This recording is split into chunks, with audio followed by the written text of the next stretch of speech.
Hotel brothers and sisters, Black Power. As always, giving honor to the Creator, giving honor to our ancestors, Chief of Staff, Brother Harris Abdul, my sister, my father, my in-laws, my subscribers, my supporters, my contributors, family, comrades, and my fellow street law soldiers, and all those who are fighting for the liberation and salvation of our black nation. Today I want to, first of all, let me give some shout outs and some hoteps and black powers to Sister Gladys Holcutt and her mother. And these are definite committed supporters of Shaka Sankofa and the street law soldiers. And I respect them greatly. Also, Denise Duke, my brother Gip, Diane Nelson. I mean, it's a lot of you brothers and sisters, you know, William Ivory, Terry Lakeisha Turner. Just a whole lot of you that I like to acknowledge, because a lot of people don't acknowledge their supporters. They just, you know, take them for granted. But I am a great love. I have a great deal of love, mad love for my supporters. And let's get on with the subject matter. I want to continue to talk and discuss some information that has been brought to my attention, along with my own research about the passing and the ascension, you know, of Sister Kim Porter, who y'all know is the, excuse me one second, is the mother of two of P. Diddy's children. You know, very strong sister Kim Porter was. She was a down-home sister from the South, you know, and not to put the northern queens down, but you know, a lot of these southern sisters, you know, they are more homebodied and more committed than a lot of northern sisters who tend to run the fast lane, so to speak. But nevertheless, that's not all of them. It's just a good percentage of them. But nevertheless, you know, she was gave birth to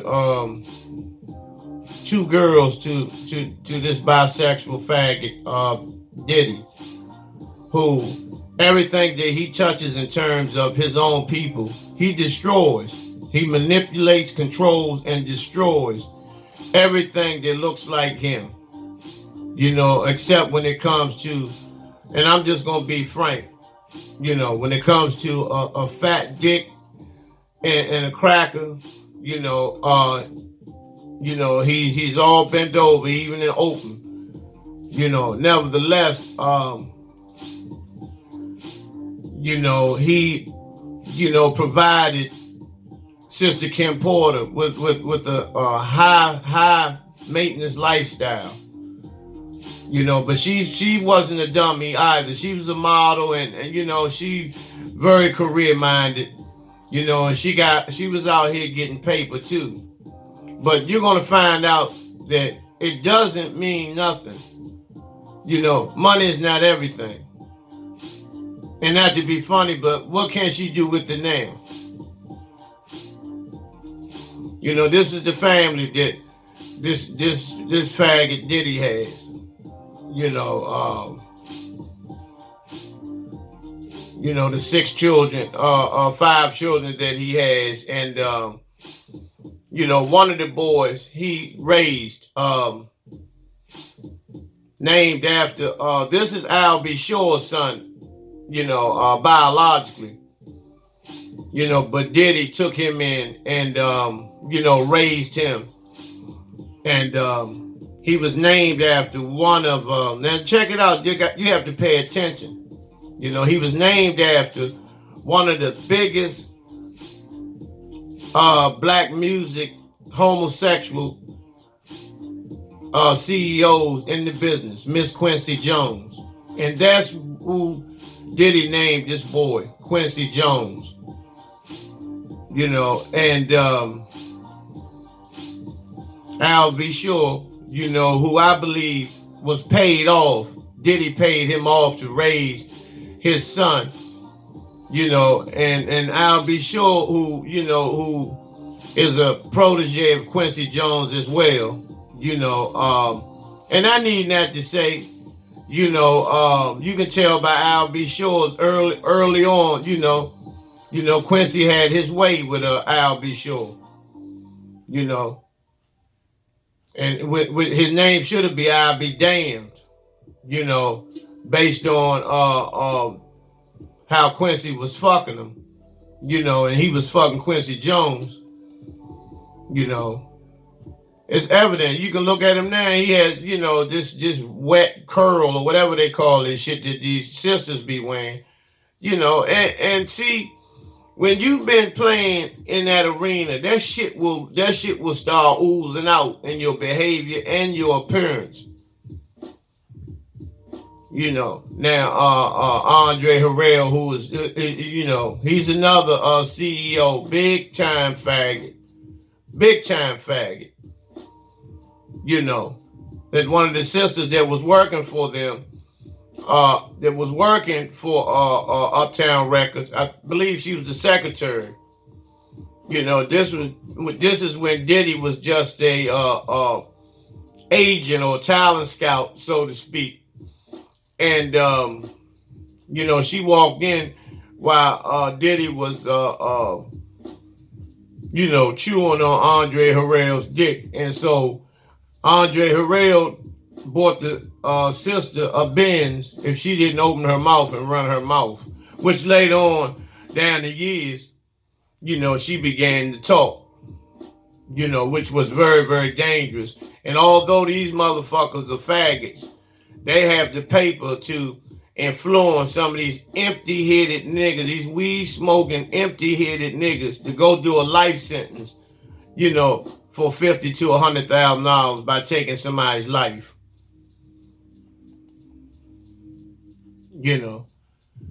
And you have to understand, when they at these parties, when they engaging in these after parties and they take these pictures, and a lot of them don't like to take pictures, but it's evident. Look at Jamie Foxx. Look, if you look in his eyes, you can tell, that he's, his asshole has been tampered with, and this is part of the ring that they have. You have to look, when you look in the magazines and look at those parties with these motherfuckers taking pictures, look at the expressions, because behavior doesn't lie. It's a faggot, this is a big time, these are the old school, these are the elder homos in the music industry. Bisexual Berry Gordy, Clive Davis, Jive Davis, Miss Quincy, and I believe is that Live Cohen, I'm not sure, but this is the and these pictures these are symbolic, and they don't just up and take pictures. They grab certain individuals because this is the part of the clique they're in. And if you notice, all of them are CEOs and all of them are fags. If Dr. Dre is around, how he's hugging on Quincy, and they put their fists together, because see, Dre is real secretive. Dre doesn't want it out, that he's a motherfucking, a dick pirate. He's an ass pirate. And, he's a helmet buffer. And Quincy Jones, you take a picture with Quincy, it's going to tell. It's going to tell. And see, what Dre has done is muscle up, bulk up, and buff up to make the appearance like he's a straight up G and he's strong. He's just covering, trying to hide that behavior. and hide that energy, that that vibration, that fag vibration that he stays on.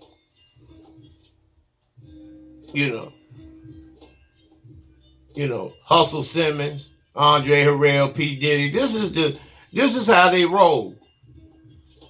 And if you look at Diddy in the middle, look at the expression on his face, and look at the expression on Andre Harrell's face. When Diddy is the one he's the one that has been on his knees. And so, while they taking the picture, a lot of times, people mumble and, smile and talk while they smile, and you know how this shit go. And he's probably telling him to smile, and you ain't above me. You'll never be above me. I'm gonna need 100,000, because my nephew is struggling. We trying to get money to get him in college, and Diddy will write that check. Same with Russell Simmons. Russell Simmons, puts his legs behind his head. See, he sends a lot of signals because, they got their picks on who fucks them. Same with Usher. Usher ended up with herpes. They really done a job, slinging Usher around. One night he's in Clive Davis' bed. The next night he's in Diddy's bed. The next night he's in Russell Simmons' bed. And he doesn't even know how he contracted herpes. You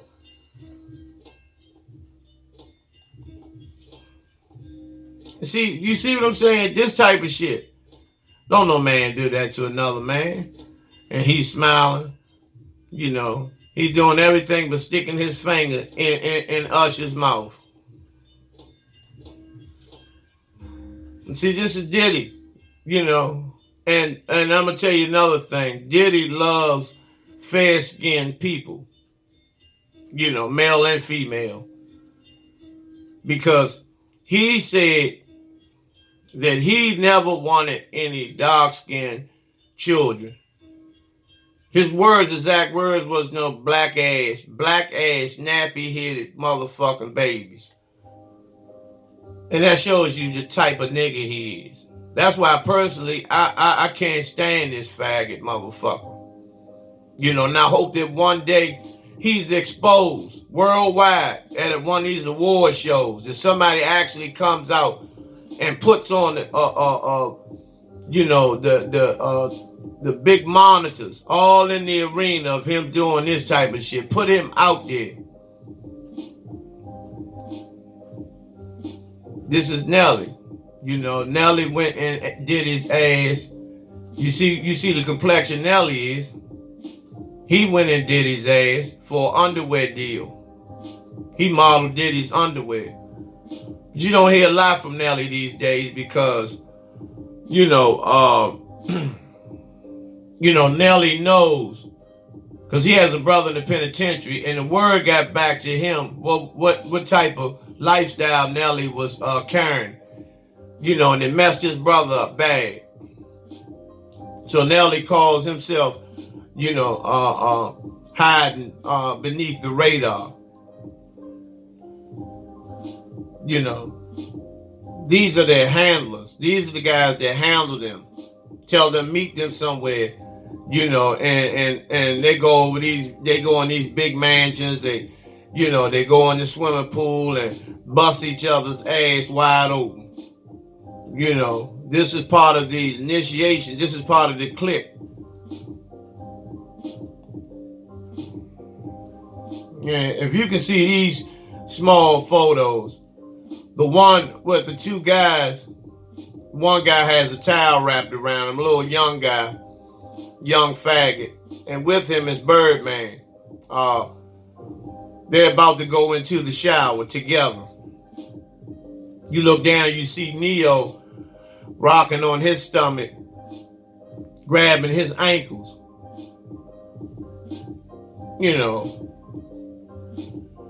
Birdman kissing Lil Wayne. See, this is part of the culture. This is part of this gay culture, this vibration and energy that is destroying our young black men. Lee Daniels, who is a definite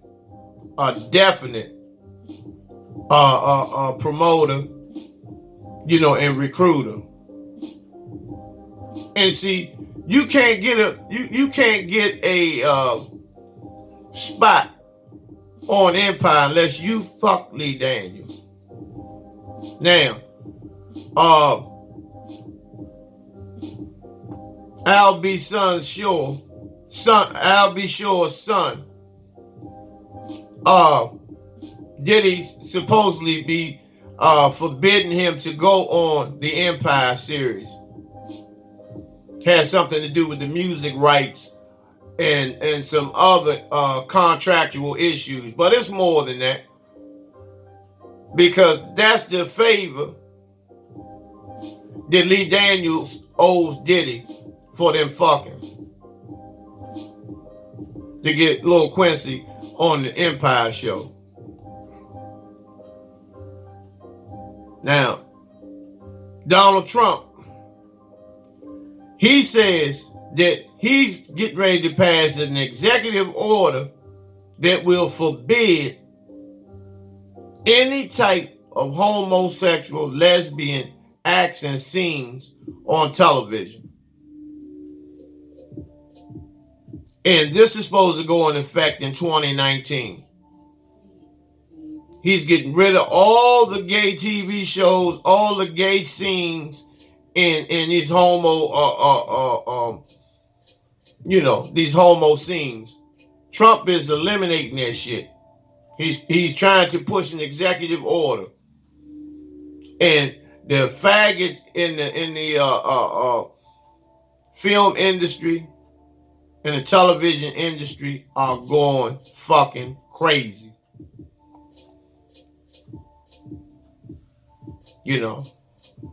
How do you think Bow Wow ended up getting on the reality TV show?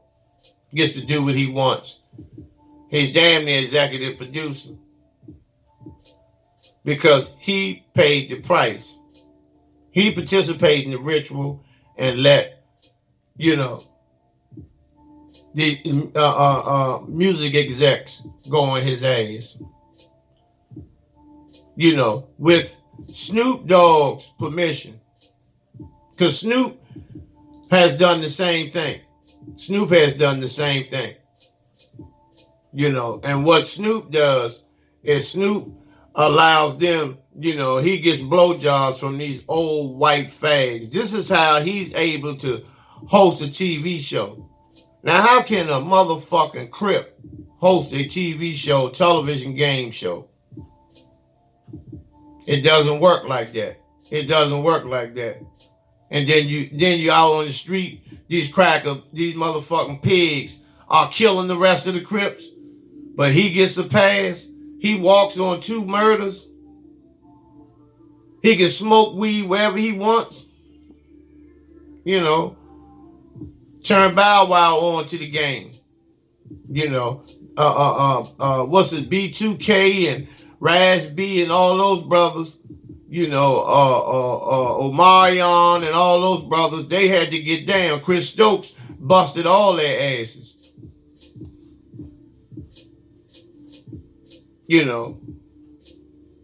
And see, when you taking these nude motherfucking photos, this shit ain't a game.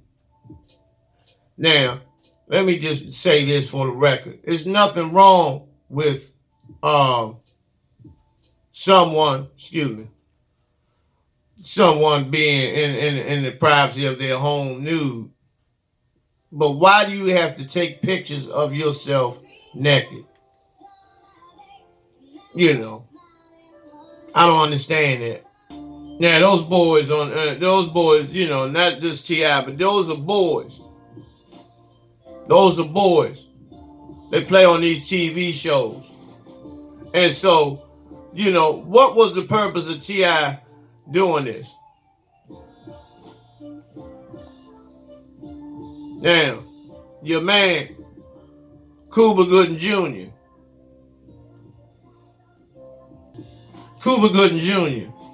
who recently was arrested for grabbing a celebrity publicist. He grabbed the white boy's dick. He grabbed the white boy's dick, and he was arrested for that. Now he's awaiting trial as well as sentencing. He could face 6 months. But for those who didn't know that Cuba Gooding Jr. was a motherfucking salad tosser, you were blind. It was evident. Because once he done Boys in the Hood, that's when he was propositioned and participated in the ritual. And from that point on, he played in an array of movies. A ton of movies. But then he had to go and begin to do B movies because his alcoholism and his drug use was apparent. And even the brother Omar. Omar hasn't got the parts that Cuba has gotten. But Omar has played ball too. You don't star or have your sitcom unless you play ball. I don't give a fuck what channel it is.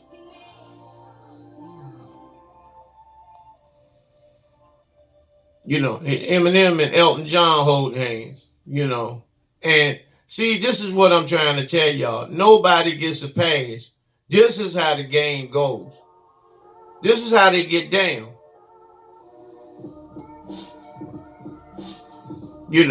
And I'm gonna start talking about this is Paul Mooney. Now y'all know Paul Mooney. It's no secret with Paul Mooney. But Paul Mooney has a long history of being with these old school fags. Richard Pryor, Gene Wilder. They were lovers for a long time. It wasn't no secret that Richard Pryor was a faggot. That's no secret either. As a matter of fact, that motivated Eddie Murphy by Richard, openly stating in his books. Get the book, Prior Convictions. He'll tell you a whole bunch of stories, about him and Paul Mooney and, the relationship he had with Gene Wilder and Pam Grier, who knew about it the whole time. Listen, brothers and sisters, the voluptuous, beautiful, gorgeous Pam Grier, the chocolate Pam Grier, was not enough for Richard Pryor. Richard Pryor had, he was on them dicks too, getting high off that coke, smoking that coke. Paul Mooney, all them got together. They was getting high and they had orgies, male orgies among one another. These are the old school motherfucking faggots. Dizzy Gillespie, Miles Davis. For those who don't know, let me see if I can get a clear picture. You can see Paul Mooney, Miles Davis, and Dizzy Gillespie. They all in the picture, and Richard Pryor stated that when he had walked off stage after finishing an act, and as he was walking towards his dressing room, he went there and saw Dizzy Gillespie and Miles Davis tongue kissing. Because it wasn't a secret that Dizzy Gillespie was a fucking faggot. You never seen him with he never messed with women. So you got to pay attention to that. They can have women under their arms and all that, but they not fucking them. There's no interaction with them. That's the front. But Dizzy Gillespie didn't even have that. He blew more than that horn. He blew, he played the meat flute too. So he played that beef trumpet as well. But nevertheless, That was the old school. See, this stuff ain't just started. You know, this the gang here, Keenan Ivory Wayans, Robert Towson, Arsenio Hall, Eddie Murphy, Paul Mooney. These are the motherfucking new, these are the new big fags. These are the big boy faggots. You know, the movie producers, the ones that can get these young people spots, you know, in these movies. Get them small little roles and shit like that. You know, every time they have casting calls for certain movies, you know, their hands are that strong where they can get people, you know, that are that hungry, just willing to go in their ass to get a role in the movie. Because there's a lot of them out there that's that motherfucking pressed. Lyle Cohen, this so-called white Jew boy, he's a fag too. You know, he's busted. He's went in Jay-Z's ass among a whole bunch of other black young artists. And that's why you see all teeth with Andre Harrell. All, you don't see nothing, you know, you can see his goddamn gums.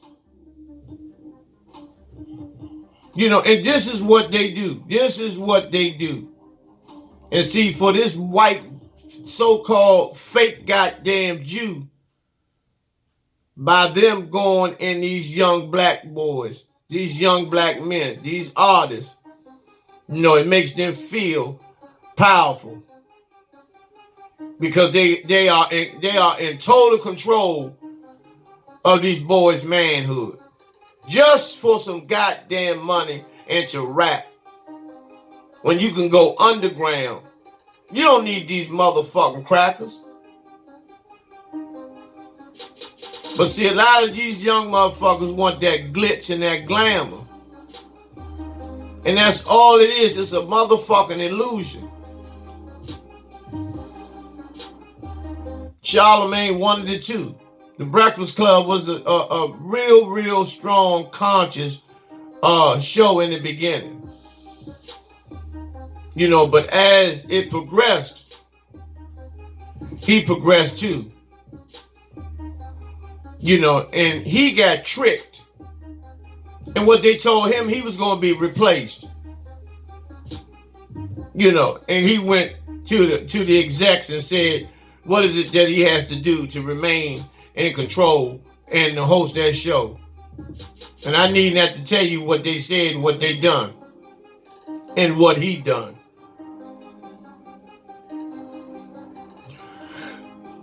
You see how he is now. Look how he is now. Look at the vibration he's on now.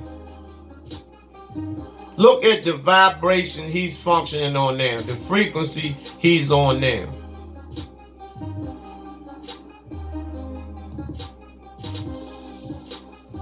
You know, this comes later. This is where, you know, the millions of dollars come in. When you you're acting and being a woman, you know, for a couple of hours. You know, this is where the dough come in at. You know, especially if you are quote unquote, you know, hard and holding it down, being a G. They can't wait to get you. You know, and this the same way with the women. You know, Keke Palmer was a good little girl, a good little young girl. But overnight, she was turned out. Literally overnight. And we're going to talk about, we're going to continue this because we're going to go to part 2. We're going to take a break and we're going to go into part 2 of this video series. Hotep, Black Power.